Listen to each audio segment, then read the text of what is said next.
Bismillahirrahmanirrahim. Assalamualaikum warahmatullahi wabarakatuh.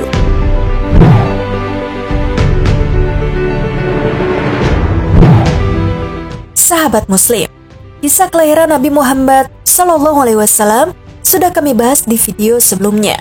Setelah Rasulullah SAW dilahirkan, sang kakek Abdul Muthalib mencari wanita-wanita yang dapat menyusui Rasulullah SAW. Dia akhirnya mendapatkan seorang wanita penyusu dari kabilah Bani Sa'ad bin Bakar yang bernama Halimah binti Abu Zuhaib. Kemudian Rasulullah tinggal di perkampungan kabilah Bani Sa'ad selama dalam penyusuan Halimah lebih kurang 4 tahun. Halimah merasakan adanya keberkahan dari kehadiran Rasulullah SAW. Keberkahan apa sajakah yang dimaksud oleh Halimah As-Sa'diyah? Berikut ini kisah Halimah As-Sa'diyah yang merasakan keberkahan sejak kehadiran Rasulullah SAW yang tinggal bersamanya. Simak terus video ini, namun sebelum lanjut ke videonya silahkan tekan tombol subscribe dan tombol lonceng di bawah ini sebagai bentuk dukungan kalian agar channel ini tetap terus menyebarkan informasi seputar Islam. Dan terima kasih untuk yang sudah subscribe.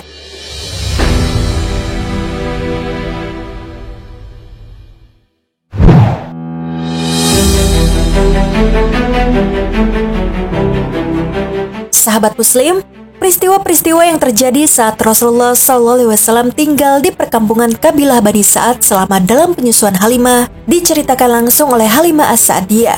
Ibnu Ishaq berkata,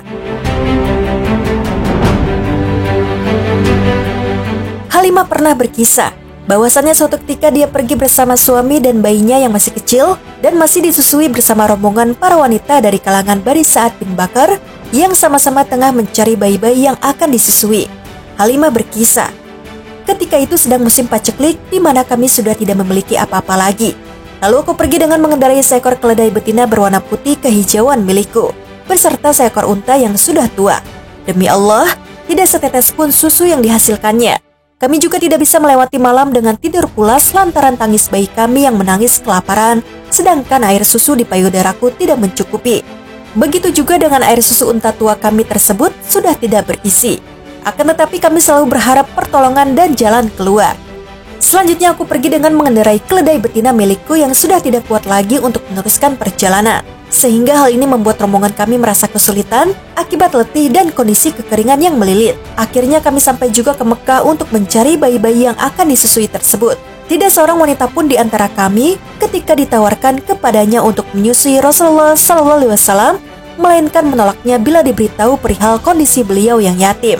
Sebab tujuan kami hanya mengharapkan imbalan materi dari orang tua si bayi, sedangkan beliau SAW bayi yang yatim.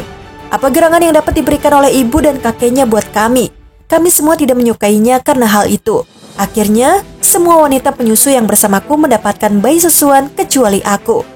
Tatkala kami semua sepakat akan berangkat pulang, aku berkata kepada suamiku, demi Allah, aku tidak sudi pulang bersama teman-temanku tanpa membawa seorang bayi susuan.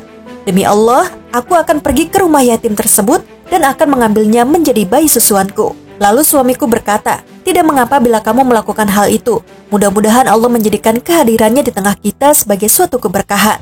Akhirnya aku pergi kepada beliau SAW dan membawanya serta. Sebenarnya, motivasiku membawa serta hanyalah karena aku tidak mendapatkan bayi susuan selain beliau. Halimah pun melanjutkan, setelah itu, aku kembali dengan membawanya menuju tungganganku. Ketika dia kubaringkan di pangkuanku, kedua susuku seakan menyongsongnya untuk menyusui seberapa dia suka.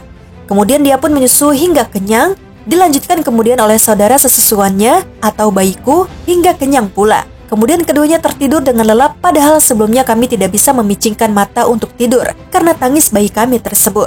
Suamiku memeriksa unta tua milik kami dan ternyata susunya sudah berisi.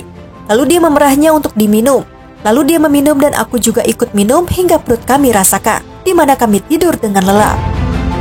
Pada pagi harinya, suamiku berkata kepadaku, demi Allah, tahukah kamu wahai Halimah, kamu telah mengambil manusia yang diberkahi. Aku menimpali, demi Allah, aku berharap demikian.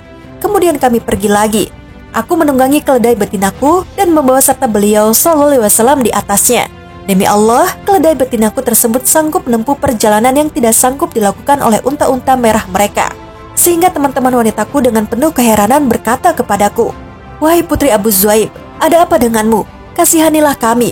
Bukankah keledai ini yang dulu engkau tunggangi ketika pergi?" Aku menjawab, "Demi Allah, inilah keledai yang dulu itu." Mereka berkata, "Demi Allah, pasti ada sesuatu pada keledai ini."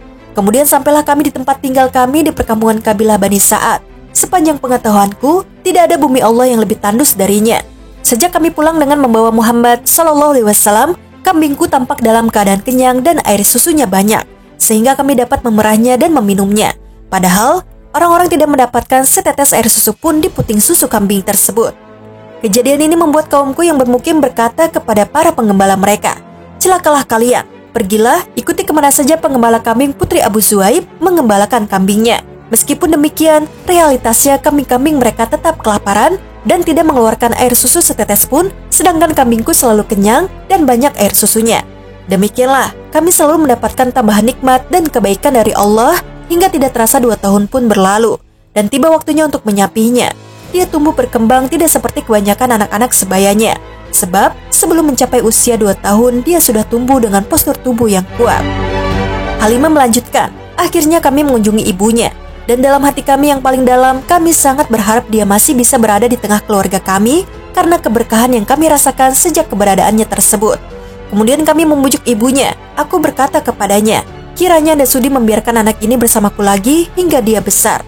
Sebab aku khawatir dia terserang penyakit menular yang biasa menjangkiti kota Mekah. Kami terus memohon kepadanya hingga dia bersedia mengembalikannya untuk tinggal bersama kami lagi."